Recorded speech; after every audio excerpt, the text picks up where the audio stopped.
Hi, greetings from the Pacific Northwest. Bo here, trying something a little bit different from a little bit different of an angle so it's easier to see what I'm showing.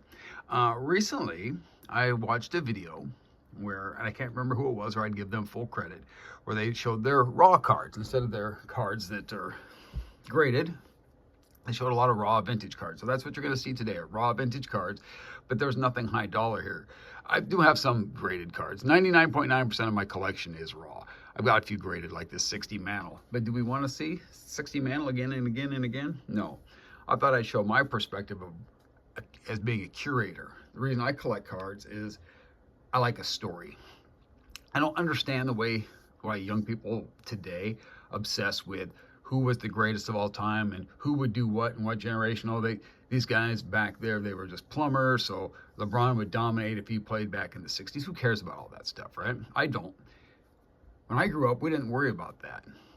We cared about the past. We probably because things were preserved by things like NFL films and This Week in Baseball, so the history of the game was propagated. We learned to appreciate that. We understood that that was their time and place when those guys played, but we appreciated them. We wanted to learn more about them. I like a story, right? So I pulled a few raw cards so I could tell a story today. This is a 63 Topps Bo Belinsky, and it is bad shape. See, I don't care about this kind of stuff though, right? But Bo Belinsky, interestingly enough, drove fast cars, liked to party, threw a no-hitter very early in his career. I want to say within his first 5 starts. Threw a no-hitter, drove a convertible, dated starlets, loved the Angels in those days. They were the LA Angels. They played it in Los Angeles as they kind of do now, well, sort of. Anyhow, he is a true what might have been story. Guy had a lot of talent, but he was more interested in pursuing a good time. And so whenever I look at this card, I think of a pool hustler, because that's what he was. He hustled pool, and he hung out in pool halls and hung out with starlets and went to Hollywood parties. But to me, this is the kind of stuff, it's interesting to me. I think of like Paul Newman, Fast Eddie Felson from The Hustler when I look at this card, Bo Belinsky. Here's another guy that's what might have been straight. This is a 68 Deckle Edge, Denny McLain. Denny McLain was the last guy to win 30 games in the big leagues. Helped lead the Tigers, although Lolich was the star of the 68 series, but McLain won 30 games that year. But Denny McLain, believe it or not, a couple things about him. And I have 2 of his albums. Very excellent organ player. Released a couple of lounge jazz albums that are outstanding. But more famously, he was kind of a career criminal. Money laundering, gambling, these kind of things got Denny in trouble. So Denny McLain, he's just an interesting person. It's an interesting story about Denny McLain. There's Bob Allison. This is a 60. I gotta look at the back here. If I get, nope, can't get the focus.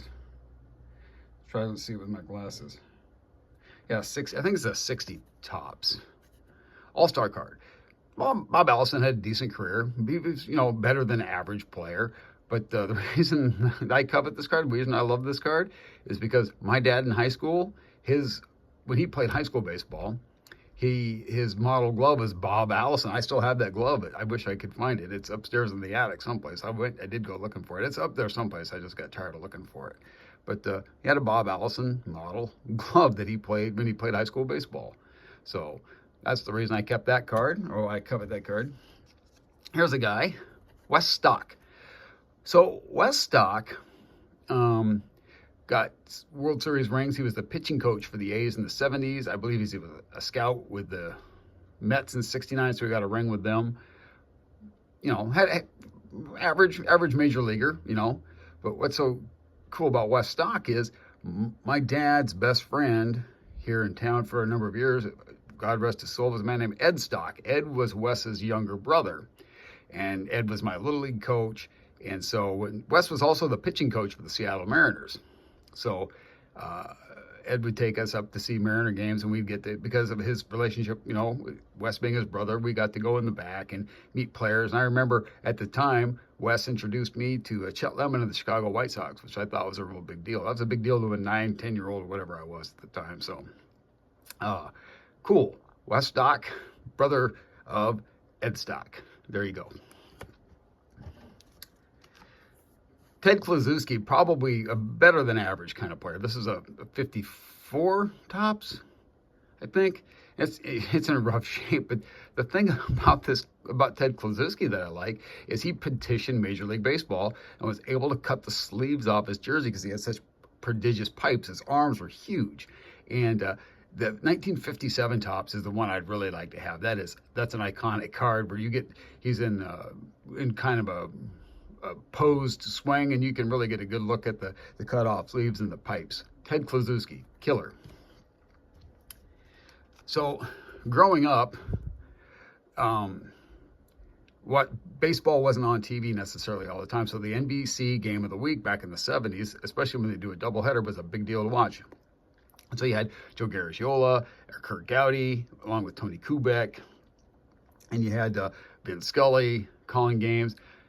Some other people, Bob Costas and some people later in the 80s. But the NBC Game of the Week was a big deal, and he had the bazooka contest. He'd been the host of the Today Show. So Joe Garagiola, kind of to a lesser degree, Bob Uecker style humor, but not nearly as self-effacing as Bob Uecker. But Joe Garagiola, highly entertaining, great baseball announcer. Loved growing up listening to Joe calling games on NBC. It was good stuff. Okay, this is Jimmy Piersall. Now, this is a 57 tops. The thing about Jimmy Piersall is they made a movie about his life. Not sure if it was Tourette syndrome or if maybe he had some mental issues or something like that. But his dad, played by they had made a movie about him. Karl Malden played his dad, and the guy from Psycho, Anthony Perkins, Tony Perkins, played Jimmy Piersall.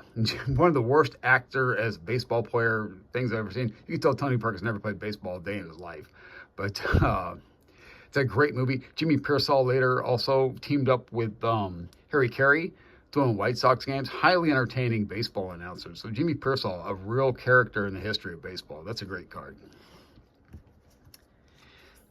Gene Conley, 57 tops. Again, what's such a big deal about Gene Conley? Well, this is the last card that exists from my dad's baseball card collection. So when I was about 12, we went looking for his baseball cards at his folks' house. And his mother confessed that while he was in Vietnam, she threw them all away. So we were looking through one of his chest of drawers, and this fell out from behind. It was pinned in behind one of the drawers. The last card that was left. The thing about Gene Conley, though, is that Gene Conley wasn't born here, but he did grow up in Richland, Washington, which is on the eastern part of the state. Two-sport star. Played two sports as a pro. He was on the 57 Milwaukee Braves that won the World Series. He was also on the 58 Braves that played in the World Series and lost. He was also on several of those Boston Celtics teams. He either won 3 or 4 NBA championships back in the day as a reserve forward on the Boston Celtics, the Bill Russell era Celtics. Two-sport star Gene Conley. And this is the only baseball card from my dad's collection that's still exists that I still have. The other ones are probably at the Old City dump. Roy Campanella, now he is a Hall of Famer and a superstar. I just took this one out because I just like the TV set version of this. So I do have star cards too. I just don't, I just didn't want to show a bunch of them. But I thought I'd show the Roy Campanella just for the heck of it. And then for some strange reason, I have this infatuation with this man, Rocky Colavito. Rocky Colavito retired when I'm too young to have remembered his baseball career, okay? Because he retired, I'm going to guess that was the summer even before I was born, because I came into existence in that fall, I think. But I read a book about him. My dad had a book about him from when I was a kid. I remember the old line, "Don't knock the rock." So whenever I find Rocky Colavito cards, I don't have a lot of them, but I pick them up. This is the super glossies. And here's a 65. And then, of course, what Colavito collection would be complete without his rookie card? And as you can see, it's got a big old crease across the face. But, this is $2 for a Colavito rookie card. No, I'm getting a hard time with trying to get it to focus. Bouncing in and out. Rocky Colavito, don't knock the rock. So, my dad grew up he's from Snohomish, Washington, okay? As is this man. Earl Averill. This is my oldest baseball card. This is a 34, 35 Gowdy. I'm not even sure what year it is. So Earl Averill, the Earl of Snohomish, the first guy born in the state of Washington in the Hall of Fame. He also, my grandfather was a prison guard at the Monroe Reformatory, okay? And he was 4F during World War II. He tried to join the Marines. He first tried to join the Navy. Then he tried to join the Marines. He tried to join the Army. But he was 4F because he had rheumatic fever as a kid. He had a heart murmur. So he ended up being a prison guard. He worked first at the Monroe Reformatory, and then in '64 he transferred here to Shelton.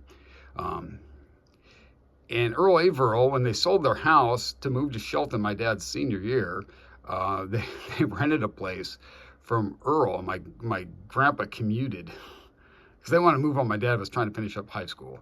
So he commuted to Shelton from Snohomish. It's just a hell of a drive. I think he must have stayed here and then just gone home on the weekends or whatever. But Earl Averill was the guy they rented a house from. He was the fishing buddies with my grandpa.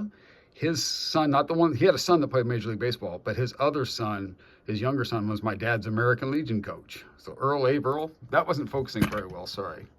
I knocked over, holy cow, I knocked over Phil Rizzuto, holy cow. So Rapid Robert Feller. The reason I kept this is because, so my dad when I was very young to a Tacoma Twins game, and I got a Tacoma Twins program. It was probably 1972, I think.